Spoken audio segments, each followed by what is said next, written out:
ఆంధ్ర తెలంగాణలో తక్కువ ఫీజులతో high quality results ఇస్తున్న ఏకైక సంస్థ తిరుమల్ ఐఏఎస్ ఇన్స్టిట్యూట్. ఇండిపెండెంట్ సంఘానికి ఇస్తారట, అందులో ఆర్టిఫిషియల్ ఇంటెలిజెన్స్ యూజ్ చేస్తారట, దాంతోనే అనాలిసిస్ చేస్తారట.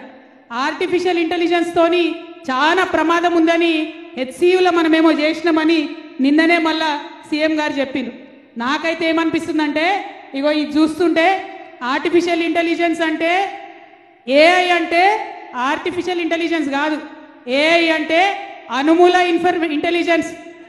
ఏఐ అంటే అనుమూల ఇంటెలిజెన్స్. ఈ అనుమూల ఇంటెలిజెన్స్ వాడి మా కులగణను తప్పుతో పట్టించి బీసీ కులాలకు అన్యాయం చేసే ప్రయత్నం జరుగుతుంది తప్పితే ఇంకోటి కాదు. కాబట్టి ఈ అనుమూల ఇంటెలిజెన్స్ మొత్తం రాష్ట్రంలో విధ్వంసం సృష్టిస్తున్నది. అనుమూల ఇంటెలిజెన్స్ పక్కకు జరిగితే తప్ప రాష్ట్రం బాగుపడే పరిస్థితి కనబడతలేదు. అది కులగణన కావచ్చు, హెచ్సియు కావచ్చు, ఇంకోటి కావచ్చు. కాబట్టి ఇవాళ మనందరం కూడా ఈ వేదిక ద్వారా కోరేది ఒకటే, డిమాండ్ చేసేది ఒకటే. మొదటిది, మీరు అసెంబ్లీలో పూలే విగ్రహం పెట్టండి. రెండవది, కులగణన వివరాలు అసెంబ్లీలో పెట్టండి.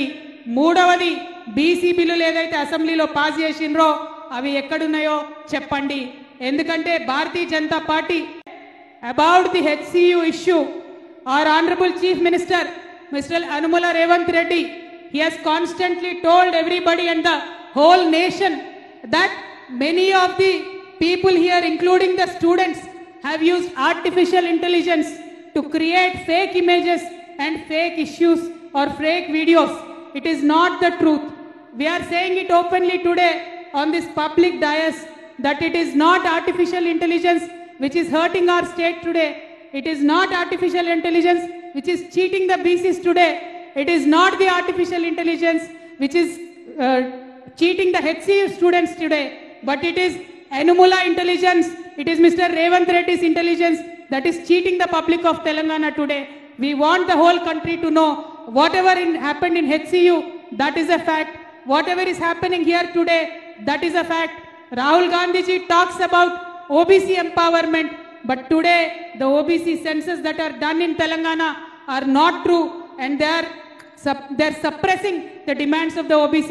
So we are demanding OBC bill that was passed in the assembly should be immediately taken to Delhi. Thank you. Jai Telangana.